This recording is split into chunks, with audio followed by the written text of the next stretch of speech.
Hello बच्चों, कैसे हैं आप सब। आशा करते हैं कि मेरे बच्चे सब बहुत अच्छे होंगे और मन लगा के अपनी पढ़ाई कर रहे होंगे।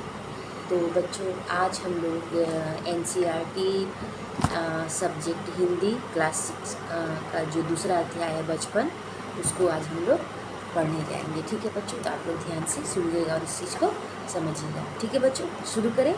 ठीक है, तो आज जो हम लोग बचपन जो टॉपिक का नाम है वो पढ़ेंगे और इस चीज़ को समझेंगे। तो इसमें जो कवित्री हैं कृष्णा शोभती, वो अपने बचपन के बारे में हम लोगों से शेयर कर रही है, वो बता रही है। ठीक है बच्चों, इस चीज़ को हम लोग ध्यान से सुनते हैं। हम सबों का बचपन होता है, सबको याद भी है, आपको भी हमको भी। ये भी अपने बचपन की जो बातें हैं हम लोगों से शेयर कर रही हैं। ठीक है, ये कहती है कि मैं तुम्हें अपने बचपन की ओर लेकर चलती हूँ। ठीक है, मैं तुमसे कुछ इतनी बड़ी हूँ कि तुम्हारी दीदी भी हो सकती हूँ, तुम्हारी दादी, तुम्हारी नानी भी हो सकती हूँ, बड़ी बुआ भी हो सकती हूँ, बड़ी मौसी भी हो सकती हूँ।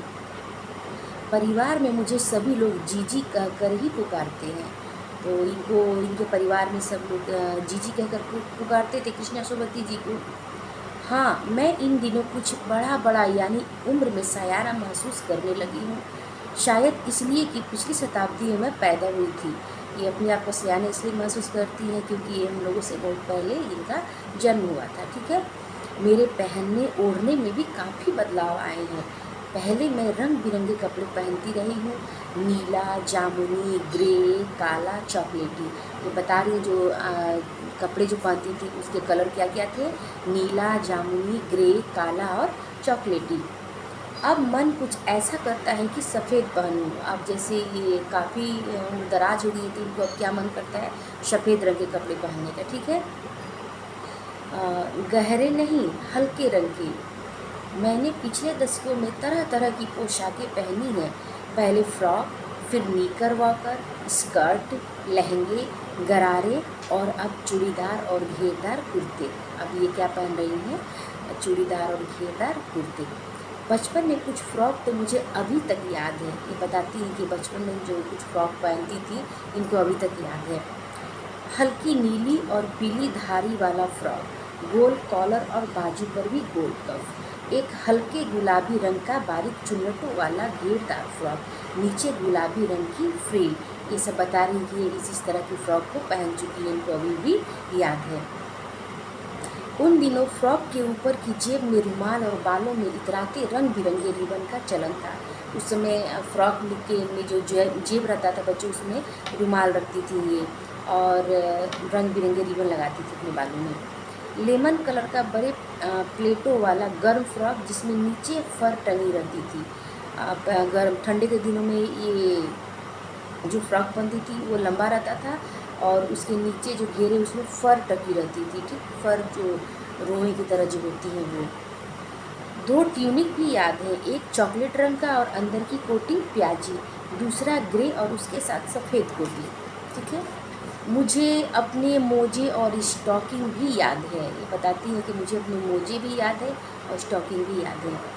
बचपन में हमें अपने मोजे खुद ही धोने पड़ते थे, वह नौकर या नौकरानी को नहीं दिए जा सकते थे, इसकी सख्त मनाही थी। और इनके ज़माने में ये अपने मोजे खुद ही धोआ करती थी, किसी नौकर नौकरानी को देने की इजाज़त नहीं थी। ठीक है, इसके लिए लोग मना की जाती थी। ठीक है ना, हम बच्चे इतवार की सुबह इसे लगाते, धो लेने के बाद अपने अपने जूते पॉलिश करके चमकाते। इसको संडे के दिन धुल के और उसको साफ़ कर देते और जूतों को भी पॉलिश कर देते। जब जूते कपड़े या ब्रश से रगड़ते तो पॉलिश की चमक इतनी उभरने लगती कि बहुत ही अच्छी लगती।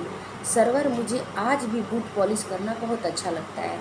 हालांकि अब नई नई किस्म के शू आ चुके हैं, कहना होगा कि ये पहले से कहीं ज़्यादा आरामदेह है। अब बच्चों, पहले के जो शू हैं अब के शू में बहुत फ़र्क है, क्योंकि पहले के जो जूते नए नए होते थे ना तो वो काटते थे पैर को, लेकिन अब के जूते बहुत ही आरामदायक हैं।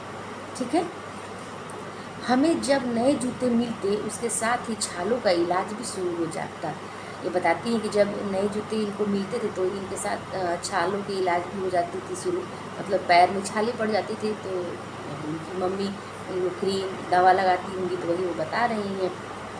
जब कभी लंबी सैर पर निकलते अपने पास रुई जरूर रखते, जूता लगा तो रुई मोजे के अंदर, अगर जूता पहनने का रहता तो मोजे के अंदर रुई डाल लेती जिससे पैर में छाला ना पड़े। ठीक है।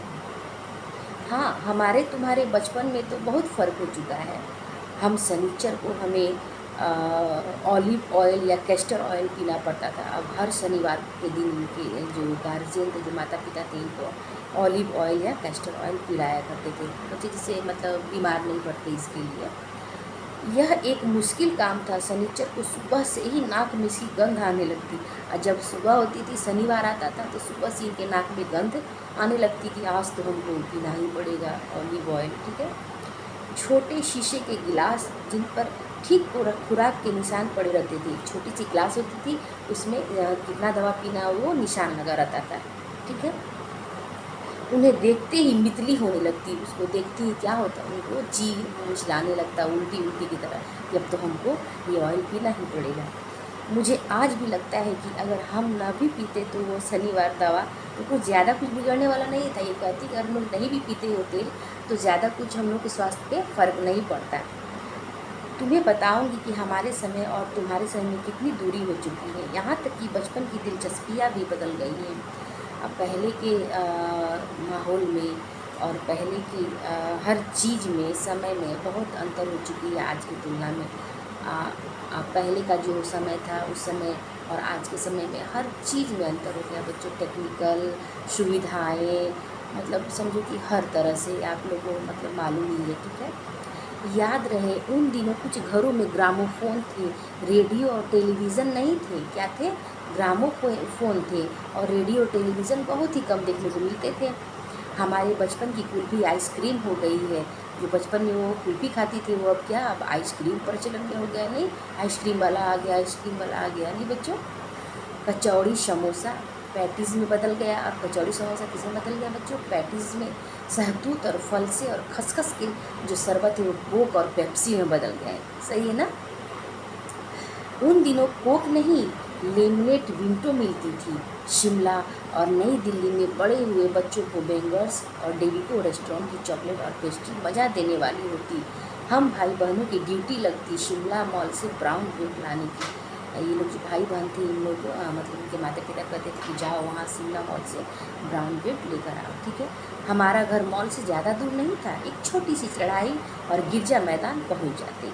वहाँ से एक उतराई उतरते और माल पर कन्फेक्शनरी काउंटर पर तरह तरह की पेस्ट्री और चॉकलेट की खुशबू मन भाती। अब वो लोग जाते थे ब्रेड ब्राउन लाने, तो काउंटर पे पेस्ट्री और चॉकलेट रखी थी, खुशबू उन लोग के नाकों के अंदर जाती। लेकिन फिर भी ये लोग क्या करते, इन लोगों को तो लाना तो था ब्रेड ब्राउन वाला। ठीक है। हमें हफ्ते में एक बार चॉकलेट खरीदने की छूट थी। सबसे ज़्यादा मेरे पास ही चॉकलेट टॉफ़ी का स्टॉक रहता है। मैं चॉकलेट लेकर खड़े खड़े कभी नहीं खाती, घर लौटकर साइड बोर्ड पर रख देती और रात के खाने के बाद बिस्तर में लेट कर मज़ा ले लेके खाती। ये बताती हैं। शिमला के काफल भी बहुत याद आते हैं, खट्टे मीठे, कुछ एकदम लाल, कुछ गुलाबी रसभरी कसमल, सोचकर ही मुंह में पानी भर आए। चेस्टनट एक और गज़ब की चीज़, आग पर भुने जाते फिर छिलका उतारकर मुंह में डाल लेते। ठीक है।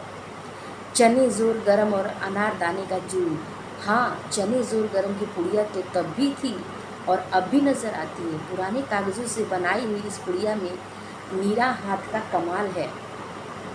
नीचे से तिरछी लपेटते हुए ऊपर से चौड़ी, जो पैकेट जो बनाते हैं कागज़ का, नीचे से पतली रहती है और ऊपर से खुला रहता है। ठीक है। इतनी चौड़ी होती थी कि चने आसानी से हथेली पे पहुंच जाती थी। ठीक है। एक वक्त था जब फिल्म का गाना चना ज़ोर गरम बाबू मैं लाया मज़ेदार चना ज़ोर गरम उन दिनों स्कूल के हर बच्चों को आता था। ठीक है। इस तरह ये बताती हैं अपने बचपन के बारे में।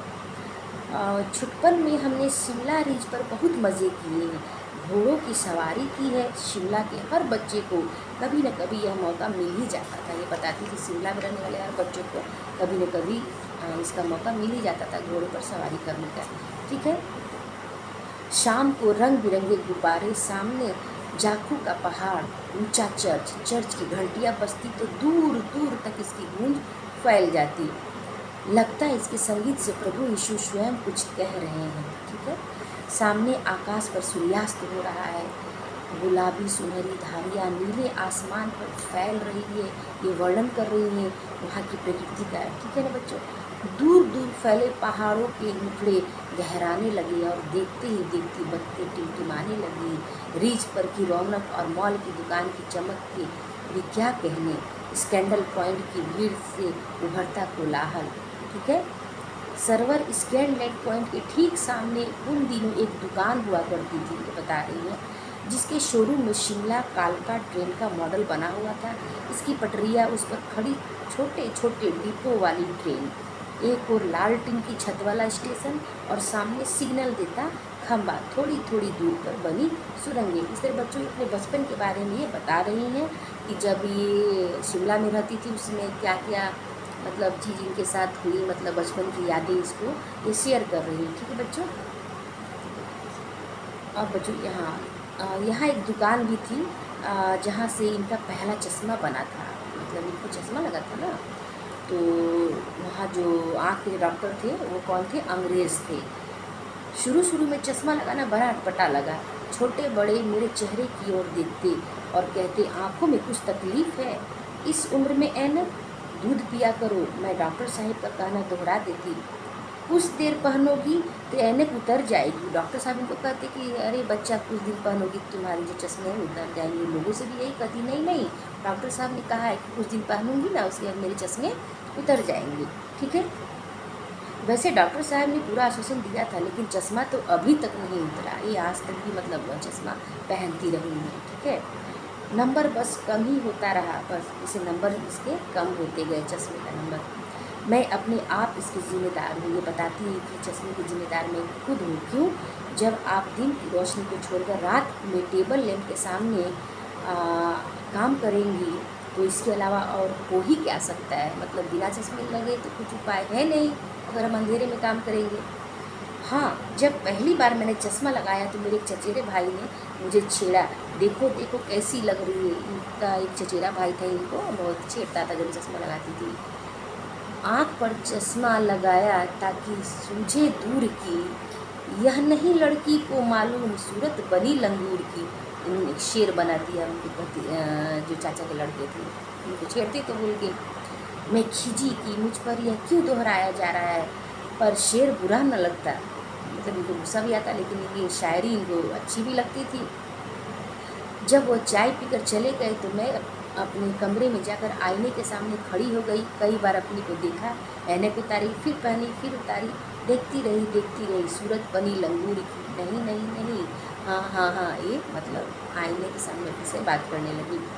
मैंने अपने छोटे भाई का टोपा उठाकर सिर पर रखा, कुछ अजीब लगा, अच्छा भी है और मजाकिया भी है। चश्मे लगाई थी, चश्मा लगाने मतलब वो क्या कि छोटे भाई का जो टोपी है उसको सर पे लगा के देखती थी मैं कैसी लग रही हूँ।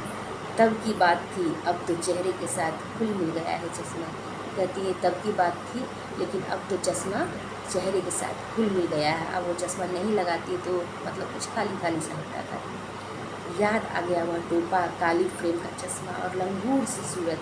हाँ, इन दिनों शिमला में मैं सिर पर टोपी लगाना पसंद करती हूँ। मैंने कई रंगों की जमा कर ली है। कहती है कि टोपी कई रंगों की जमा कर ली है। कहाँ दुपट्टों का ओढ़ना और कहाँ सहज सहल सुबीते वाली हिमाचली टोपियाँ। तो बच्चों, ये कृष्णा स्वरूपी जी के बचपन की यादें हैं जो इन्होंने हमारे साथ शेयर की हैं। आशा करती हूँ कि आप लोगों को ये टॉपिक अच्छा लगा होगा, समझ भी आया होगा। तो बच्चों, आप लोग ध्यान से मन ला के पढ़िए। और हाँ बच्चों, जहाँ अगर मान लीजिए मेरी भाषा शैली में कुछ अगर आप लोग कमी नज़र आ रही है तो कृपया मुझे कमेंट कीजिए। मैं अपने आप में सुधार करने की कोशिश करूँगी। और बच्चों, मुझे जो आप लोग उत्साहित कीजिए, मेरा हौसला बढ़ाइए और मेरे चैनल को सब्सक्राइब कीजिए ताकि मैं आप लोगों को ज़्यादा से ज़्यादा ज्ञान दे सकूँ। और बच्चों, मेरे चैनल को सब्सक्राइब कीजिएगा। बस बच्चों, आज इतना है।